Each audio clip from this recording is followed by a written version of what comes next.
Amen. We're going to look at, this is a Wednesday night Bible study, and we're going to look at Exodus 4. Exodus 4, 1, 2, 3, 4, and 5. Here is the reading of God's holy word. And Moses answered and said, But behold, they will not believe me, no, hearken unto my voice, for they will say, The Lord hath not appeared unto thee. And the Lord said unto him, What is that in thine hand? And he said, A rod. And he said, Cast it on the ground. And he cast it on the ground, and it became a serpent. And Moses fled from before it. And the Lord said unto Moses, Put forth thine hand, and take it by the tail. And he put forth his hand, and caught it. And it became a rod in his hand, that they may believe that the Lord God of their fathers, the God of Abraham, the God of Isaac, and the God of Jacob, had appeared unto thee. Father, we thank you for your word. We bless your name. We thank you for this day, oh Father God. We thank you for the weather. It may seem contrary and weird at times, but we thank you for it anyway, because we can experience it, get through it, and look back at it as a thing we've been through, Lord. Lord, we just thank you that we have strength after strength after strength. If we just look at what you're really giving us. Lord, we thank you, we magnify you, and we adore you. We lift you up, and we give you the praise, honor, and the glory. In Jesus' name we pray. Amen. I was going to name it this Bible study, Look at What You Have in Your Hand. But as I went through the verse, I think the better word is, Put forth thine hand and take it by the tail. Put forth thine hand and take it by the tail. Here in this ministry, because of the name of the church, people always come in and say, Hey, do you have a job? Because the name of the church is called the House of Job. And sometimes I sit and I help people to find work. And I noticed that even after all the attempts I have made, and it's labor intensive to find work for individuals, they don't follow through, or life happens to them. And that always perplexed me, and also encouraged me too, because it seems that the word job has significance to people. And people, whether they be poor, whether they be beat down, whether they be hated and despised, like many in this community are, that the opportunity to make a living is important. And it's something that they want, that they seek after. It's just that they don't have a chance. It's just that those who are arrayed around them have really let us and themselves down. I need to clarify that, because when people in this society make a mistake, it seems that they have to pay for the rest of their lives. I know that there are such crimes in which I think you should be tracked. Molestation and so forth, I think you should be tracked. But crimes of anger, crimes of passion, stealing, burning, mayhem, I think as a person matures and has shown a track record, I think they should be given another chance. What happens is that when a person commits a crime in which they can spend more than a year in jail, in some states even less, they lose their right to vote, such as the motivation to disenfranchise people, that they pick and choose things in which to take away your right to vote. One thing has nothing to do with the other, because whether or not you're a criminal, you stole something, you robbed something, even if you committed murder, you haven't committed voter fraud. And unless you committed voter fraud, no one should ever lose their right to vote. And even if they committed voter fraud, it should not be a lifetime penalty. So the thinking, the mindset of that seeks only to disenfranchise the poor, to give the poor an added penalty. And it has a racial aspect, because those who are poor tend to be black and Hispanic, and those who commit crimes tend to be black and Hispanic. And they are given penalties that are not in any way connected to their offense. But God is not mocked. He has a remedy for that too, because we have to remember that the earth is the Lord's and the fullness thereof. People are made poor because of hoarding of assets, because people want to accumulate many things like a sponge and leave very little for everyone else. And when men are desperate and men are treated desperately, and men grow up in desperate situations, desperate households. It's hard to keep things together. Parents begin to drink or not care, get depressed, have their own problems, and kids suffer. And then the cycle of poverty and violence and crime continues, whereas the rich seek it as a chance to disenfranchise and hobble people further. God is not mocked, because the earth is the Lord's and the fullness thereof. And if you can take what God gave to all of us equally and take an inordinate amount of share, nothing wrong with getting rich, but your richness has to be tempered by how your fellow man is doing. We are our brother's keeper, which was the first sarcastic thing that Cain said to God. And they constantly say that today. Are we our brother's keeper? You people are lazy, you're no good. We're not responsible for you. We've got everything that the Lord has. It's ours. We take it. And we suffer. And when we are in this situation, though odds are stacked against us, though people make careers and political careers, and they become wealthy, they become judges and lawyers and police and correctional officers and prison officers and social workers and court clerks and prison corporations, and they make billions of dollars per year total on the backs of poor people. Though they do these things, they can't win. And they can't win because there's a God. And I read this verse so that we can understand that when things seem their darkest, and when you think you can't do it, and when you're not able, God says, yes, you are. We can do all things through Christ who strengthens us. In this situation, we see that Moses has been called. Moses has already saw the burning bush. Moses was a prince of Egypt. He was a throwaway child, but he was rescued by the will of God and raised as royalty and became a great general for Egypt and helped them subdue their neighbors. But he still had a heart for his people. And Moses is a lesson for those who sit on high and look low and despise people. Even though Moses had such wealth and accomplishment and power, he sought to help his fellow man, did it in the wrong way. Moses was a criminal. But God said, even though he committed murder, and even though he's a criminal, and even though for a while he turned his back on his people, I understand this man, that in his heart of hearts he can be used. And that's what I see constantly. When I see broken men, broken sisters, come in here and they're good people. It surprises me that many of them come from decent families. Many of them come from two-parent families. So the stereotype doesn't always hold up. It matters if whether or not, I believe, whether or not people will forgive you, or whether or not you will forgive yourself. And thirdly, whether or not you will seek the Lord for what you need to have. Moses was a criminal. Moses Pharaoh said he sought how to get him. Moses committed murder, and Moses had to flee. And Moses was in exile for 40 years, and many of our black men today are in exile right at home. They exist on the fringes of the economy, on the fringes of life, and they don't see their children, and they may have problems with child support. They have so many ills against them. Some are of their own making. Moses committed that murder, yes, but they don't know how to get out. They don't know how to step up. Being a man myself, I understand being in difficulty.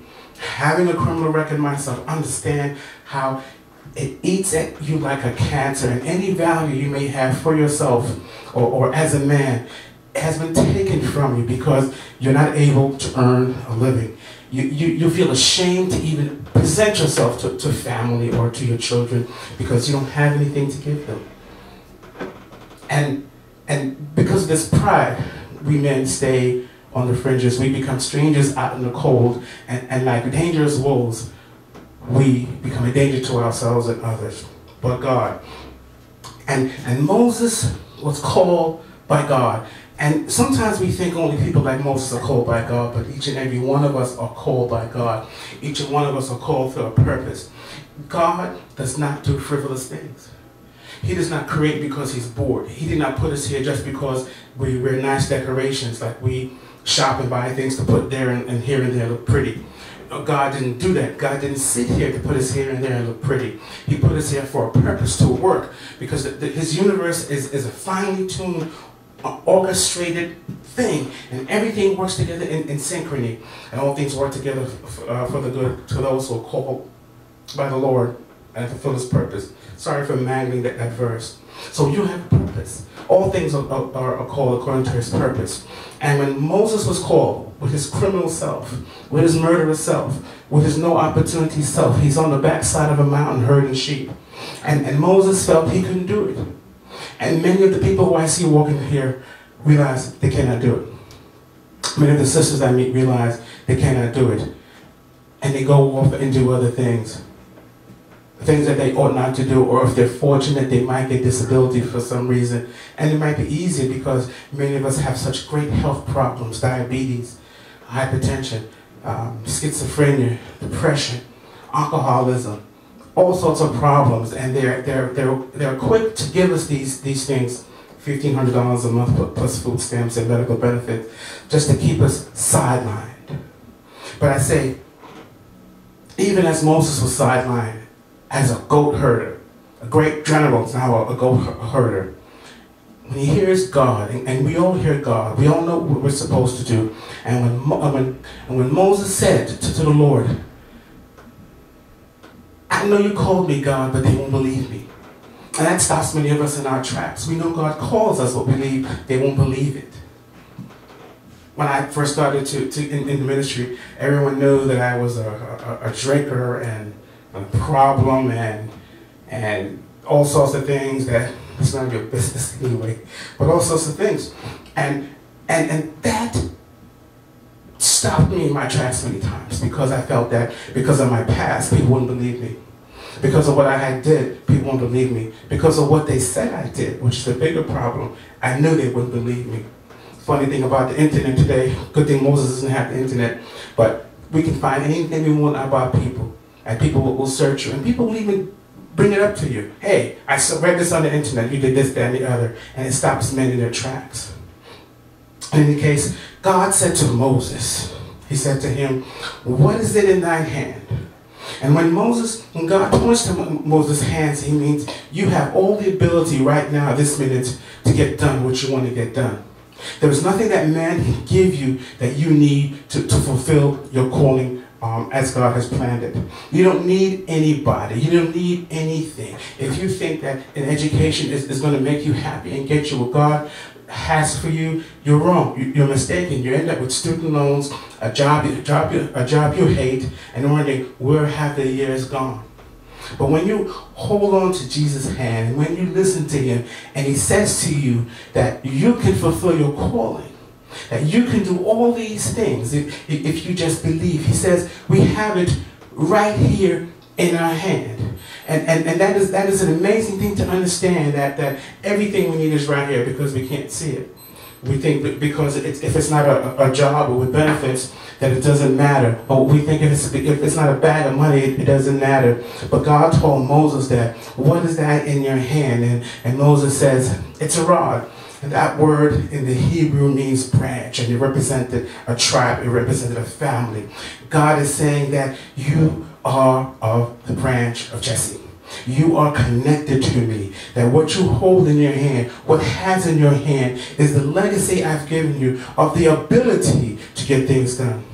One of the things that I constantly stress, and what I'm getting at by saying all these things, is that many times instead of looking for a job, we need to give a job. We need to create jobs. And how can we create jobs? You may wonder, how can I create a job? And that's a much easier thing than Moses had to deal with. God said to Moses, liberate those millions of people who are in slavery against the most powerful country on earth. Egypt is so powerful and great and accomplished that its ruins still stand, whereas many other nation states' ruins are underfoot. The pyramids still stand, even though they've robbed them and they've shot cannons at the nose of the Sphinx. Yet these monuments stand, even today. And they're still amazed that people at that time could create such great monuments, because we have not done much that can top that yet. So Moses was stuck in this dilemma. How am I going to, me, with my criminal self, liberate my people? You see, what God is saying is that we all have the ability to liberate our people. We don't have it. Each one of us have it.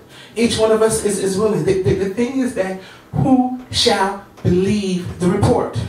And Isaiah says, who shall believe our report? And it's the same thing Moses asked God, who shall believe this report? And God says to him in his answer, what is it that you have in your hand? Meaning that he's giving you all power. He's giving you dominion, which he gave to Adam, all power to subdue the earth, if we just only believe. And God said to him, throw your rod against the ground, and it became a serpent, meaning that we have the power over the serpent. That the thing in our hand that we have the power to create what is not apparent to us. That our ability is as great as any other person's ability. The enemy can appear as a serpent, but our powers, God is saying, match his. He's saying, greater is he that is in the world, that is in you, that is in the world. So we have the power within us to do these things that the enemy thinks he can do, influence people, accuse people. Our powers are greater than that because he has to appear as it, but we can cast it from our hands. We can cast the power of evil away from us if we just follow what the Lord said. The issue is one of confidence. And rather than being people who sell our labor, laborers in many instances are just freed slaves. Not in the term of that we had in this country 3 years ago, but when you are a bondsman, when you are a hired hand, it's just not much different because you have to do what someone else tells you what to do. You have to do the bidding, and it's a different psychology altogether. But you need not be subject to the situation. You need not have in your mind that you need a job. Why? Listen, I grew up in the hood, and one thing I know that people in the hood can do, they can make something out of nothing. Let me tell you, it used to amaze me that people who had never had a job can always find money to smoke crack and do drugs every day. And if we can wake up drug addicted, headaches, feeling sick, nervous, scratching, and still find enough out of nothing to get that hit, to get that fix, to get that what we need that day, sometimes within minutes, sometimes longer. Why can't we use those same skills that we use to hustle, to put things together for a business? If we had the same motivation that we had while we're chasing drugs to chase a business, we'd be well off. Every single one of us. There's one thing I learned by being a drug addict, by being a crackhead, is that I learned a lesson from it. And the lesson I understood, because it blew my mind, and I understood that when you are sold out to a thing, addicted to a thing, that you get tunnel vision and you can focus on nothing else in getting that thing done. And that is why people are able to get high day in, day out, because of focus. They are just driven to that thing. And because we don't believe and we don't have the focus, we don't get at this thing. We don't go ahead and go after it. Because when a drug addict wakes up in the morning, he asks himself the same question. What is it in my hand? It's nothing. But that doesn't stop that person because they don't see the empty hand. They see what's going to go into the hand. And what's going to go into the hand is your hand on that serpent's neck when you grab it and turn it back into a rod or tool to do the bidding of whatever it is. In this case, it has to be the tool of the bidding of the Lord. And we should go for business. We should not fall into this trap. Jobs are fine, but I tell you that when you're back against the wall and when you're limited in your options, it's like God still gives you the greatest thing of all. You can have a business. You can do it. I don't care if your business idea is finger painting. Become a great finger paint artist. Market your wares. If you believe it, you'll get done. Knitting socks. Knit some socks. We need some more socks fashions anyway. If your business is selling socks, sell socks. You know, in this city alone, in Philadelphia, you can get a free business license. You can get a free vendor's license. In other cities, it ain't so easy, but it is here. And this is a thing that we have to think about if we are going to be successful. There are means.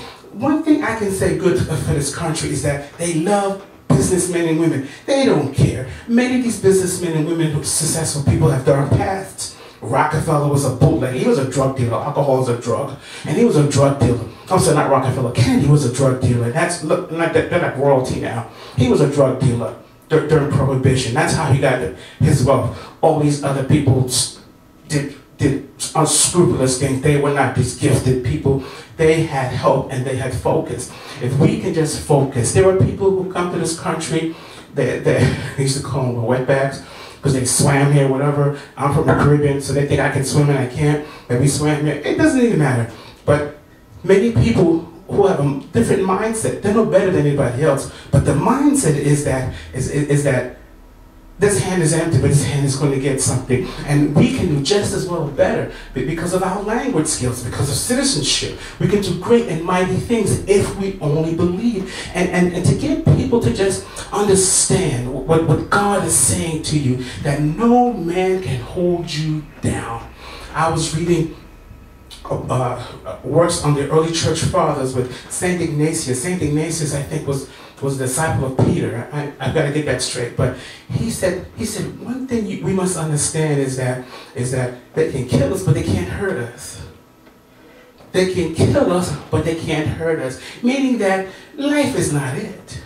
It's whether or not they can damage the soul, and they cannot. And it's that same soul that we deny that can get us through any circumstance we have. It's that same soul power that can take us through and get us what we need to get from day to day and be great if we only believe. If Moses, a criminal, can liberate millions of people with a stick that's really a snake, then why can't we, when there's really money flowing all around this place? It's just that we don't think about putting our hands on it. One man told me, crazy guy anyway, but I liked him. Even had a fight with him, but we became great friends.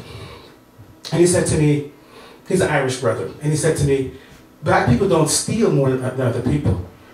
And this guy was always saying something to make me mad. I was ready to fight him again. And he liked that he got on my nerve. But he said something that made sense. He said that black people don't steal more than any other people. He said they don't know how to steal. And I'm not encouraging anyone to steal. I'm not saying that, but he's saying that the way business is conducted many times, it's unscrupulousness. And if you just know if you understand how to get things done properly, within the realm of what's acceptable conduct and apply, you can succeed. You can get it done. They used to say that blacks couldn't swim because their bones were too heavy, and they couldn't play tennis because of this, couldn't play golf because of this, that. A lot of things, everything that could be done, we couldn't do it. But every time we have a chance, we excel. In fact, statistics show that if you put kids of many different races and with the same preparation and supports, they do very well. They all do very well. So we have to understand that no one has the advantage over us. We just believe the lie. We believe that we're not good enough. We believe that we have to have a job. And why have a job? Why have the enemy? Why fill out these applications? And why have the enemy reject you and remind you that you're no good? Remind you of what you did 25 years ago. Remind you of what you did last year. Who wants to go through that? The enemy will constantly remind you of what you've done in the past. That's why, and for me, in my transitionary stage, that when people remind me of what I've done in the past, I cut them off. I can't deal with it. God give me more strength to deal. But right now, while I'm moving forward, I need nothing accusing me. Because I look forward, and we have to look forward. Why not? We don't live in the past. It doesn't exist anymore. We live in now, and that's why God asked Moses, what do you have in your hand? So when everything else is taken from you, what do you have in your hand? And God is saying, you have the ability. And God said now, he said further to Moses, he says to him, put forth thy hand and take it by the tail. So so rather than looking and doing these applications of people telling you to get a copy of your credit report, your social security number, and your criminal record, and possibly want a blood test, later for them. Grab this thing by the tail. go ahead and think. Go ahead and ask God to show you what to do and how to do it. Like he says to Moses, I'll show you what to do and how to do it. The instructions are simple. What is it that you have in your hand? Put forth your hand and grab it by the tail. It's there for you to have if you only try. I have examples for you. Jesus himself, God incarnate, came onto earth, and you know what? He was in business. Joseph had his own business. They were carpenters. Really, the Greek term is teknons. They were builders. So even though he had all the power over heaven and earth, the creator of heaven and earth, it makes sense. He'd be a teknon. But he had a trade. He had something he could do. And so when all is said and done, Jesus had the ability to generate income. And it's the natural state of man. You can go to any third world country where there's no unemployment, no food stamps, no welfare, none of that. But the people are always still feeding themselves. They're still getting through in life because they're in business. People do it. They fish, they sell fruit, they're farmers, they have chickens, they have eggs, they have cows, they have goats. They use what they have to get it done. And that is our problem. We think that we have to work for master. And I say, get that out of your mind completely right now. You don't have to. You can if you want to. I don't discredit that, but I think too many of us are being put in our position to excel. We've been put in a position as criminals, as ex-criminals, as problem people, as drug addicts, and all these things to excel. It's a setup by God to show us that he is not mocked, that what people throw away, he finds great value in. And if we would just get the hint and get the idea that God intends great things for us and realize what we have in our hand and put forth our hands and grab this thing by the tail, we will win. All we have to do is believe in Jesus calling to us every day, every morning that we sit unemployed and underemployed and hungry and despondent. We have to ask ourselves, and God is saying to you too, what is it in your hand? And why don't you put forth your hand and grab it by the tail? He's not asking you to go save millions of people. He's asking you to save yourself. He's asking you to go out and be fruitful and multiply. That's his command. And his command still stands for you today. Be fruitful and multiply. He didn't say be fruitful and go ahead and find a job. Adam, he didn't do it. One aspect of the degradation of the prodigal son was that he had to hire himself out. And when he hired himself out, he had to take whatever was left over from the pigs. Do we want what's left over from the pigs? After all God has given us, are we going to hire ourselves out? Or are we going to humble ourselves and understand that your Father is able to give you these things? And the prodigal son is nothing but us.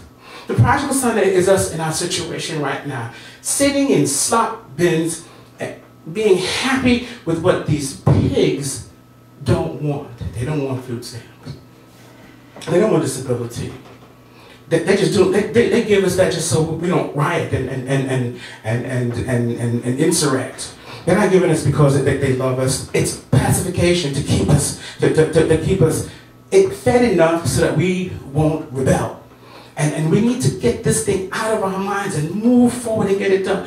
Don't worry about so much getting a job, because if everything was taken from you by the enemy, God is still able. Look what happened. Look what the enemy did to Job. This is the house of Job. Took everything from Job. Everything he could. And Job is like a black man. Job is like a black woman. Job is like a Hispanic person. Job is probably most likely like an American Indian, a Native American. Everything is lost and everything is gone. But all we have to understand is that our Redeemer lives. And the name Redeemer means that he buys us back. He gets us back from the pit and pulls us out. And he's able to do that for us right now if we only concern ourselves with what he tells us. Each person in the Bible who had something to do had a skill. Abraham was an idol maker, and he became a herder, and he became rich. He had lots of cattle and sheep and so forth. He became rich because he was in business. He didn't go find a job. Jacob himself, when he was working for Rachel, all the tricks and all the humiliation he had to undergo, and it wasn't until he decided in his mind that he was gonna build his own business. even though his father tried to trick him, to rob him of his wages, God said it would not be done. And even though we're in a Jacob situation too, we still have to think about our own future, what is best for us, providing for ourselves separately and apart from what our employer may have. Let us not fall into that trick, because in a minute they can take everything from us. And if you're working for a company and they don't like you, or they find out that you might be a Christian, or they find out that you might want to liberate your people, they'll take your job. And that's the reason why the black church stands as a strong institution today, because it's not controlled by them. Sometimes it's not, but it can financially stand on its own, and that is another signal to us that God has given us everything that we need. When you step into a church, it's a black-owned entity, and it's successful, and it endures, this American-style church we have sprang out of slavery, and the skills that we have sprang out of slavery. Karl Marx, going from one to the other, he said that what the dominant culture does is that they sow the seeds of their own destruction, because they train people in the ability, because they need workers, to liberate themselves. And we have that. We can read, we can write. It's sufficiently enough. And let me tell you, even if you can't read or write, you can count. And numeracy is a greater skill when it comes down to business than literacy. And we look at other people who had great things. Esau was a hunter, so Esau could feed himself. He was stupid, and he gave away his own birthright. Twice he was robbed of him, and he gave it away. But just because this man had a skill, he still was able to provide for his own. David was a sheep herder. He would be king, but the king had a skill. So even if the people of Israel threw this man out and said, "Get out, we don't want you no more for our king," he had the ability to provide. Paul himself. Paul was an intelligent man, great education, but Paul also had a skill as a tent maker. So if everything fell apart, Paul was balanced enough to provide for himself. Peter was a fisherman. John was a fisherman. Luke was a doctor. So all throughout, these great men of God, we call ourselves people of God, why don't we develop this ability? We speak about these great investment things, and we hear about give us $25 and God's going to bless you. But what about giving people the means to give you $25 so they can be blessed by God? What's wrong with just speaking into their lives like God said, and have people realize that this is a land still, even though it has super duper problems, it's still a land of great opportunity, and we are not thinking about opportunity. We're not thinking that we have enough in our hands to get the job done, and we do. I read a quote on Facebook the other day by Malcolm X, great leader, and Malcolm X said that it's no disgrace to having been a criminal. It's a disgrace to remain one. And so your past doesn't matter. Your past doesn't matter to the Lord. The Lord said that though your sins be as scarlet, I shall make them white as snow. So it's not what you've done. It is not what you've done. Criminals were crucified with Jesus, and one was liberated immediately. So it's not what you've done. It's where you stand today. What is it you have in your hand? Grab this thing by the tail. Stop looking for somebody to give you something. Go out and get it yourself. James Brown said, "I don't need nobody to give me nothing. Open up the door and I'll get it myself." And we can open the door ourselves, and we can get it ourselves if we just get our minds off this job thing. These are soul-killing enterprises. Let me tell you, you got to do what that person tells you to do. You got to get there when they tell you to get there. Nothing wrong with punctuality and being able to follow orders, but they don't give much of a hoot about you. I was listening to a radio program on my way here. It's about a nurse who loved her job. She was a great nurse. She identified with her profession, and she got injured, and she felt that her job loved her. But when she got injured, hurt her back, lifting heavy patients. 3 times she injured her back, and she had to have her spinal column fused. And while she was in the hospital after the operation, they gave her a letter while she was recuperating. It says, "You're fired because you can't do your job." Why put ourselves in this situation? Why allow ourselves to be treated like slaves that they don't have to feed? Nothing wrong with getting a job, but is that all to life? Is that all to anything? People who have power, who are getting things done, who are respected no matter what their race, are people who can get up and do things for themselves.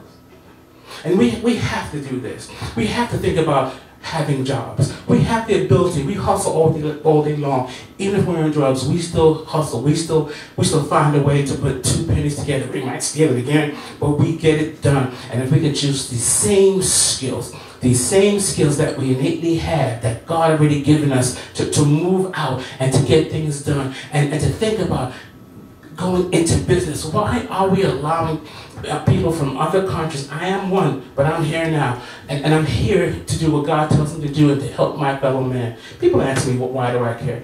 I care because God has loved me, He loved me, and wherever I am, whatever place I am, I think it's my duty, my calling to help get the job done. So we here have to get the job done.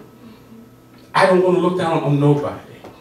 We should not be in a situation where everybody else comes in and overcomes us. They own our grocery stores. They own the businesses around us. Why can't we be a small businessman? Why can't we own the fruit stand?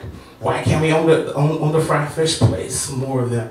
Why can't we own the diners? We can cook. We can pick vegetables. We have that history we all do. Let us get this job done. Let us change our thinking from just being a servant for other men to being a servant for ourselves, to working for ourselves. Start a business. It's free. Lift yourself up. Try it. The Lord God says that the kingdom suffered violence, and the violence take it by force. That means that God allows those to there's enough for you that God allows us to rush in. It's allowable to go after this thing. You don't have to sit there all meek and mild and quiet and like a horse with a saddle and a bridle and horseshoes and scared of stirrups. You have the ability to run and saddle forth and take these things. Sometimes we gotta think like thoroughbreds, not like little lap dogs that just wag our tails when the master shows up. We have the ability to run and run towards God, and running towards God is running towards our calling. Paul said in the end that I have finished this race. He said that the race is not for the swift, but for those who endure to the end. And we don't even get into the race. We sit on the sidelines and rather clean up after people after they get the job done. Nothing wrong with having cleaning jobs, but I tell you, diversify your mind. Every investor diversifies his portfolio. We have to stop thinking about we who have the stand of criminality. We don't need them. All we need is belief in ourselves, and we have everything we need to do from the Lord. And the Lord says, what is it in your hand? And the Lord says, put forth your hand and grab it by the tail. Get into business. I thank you, Lord. I worship you. I magnify you. I adore you. I lift you up. I give you the praise and the honor and the glory. In your holy name we pray.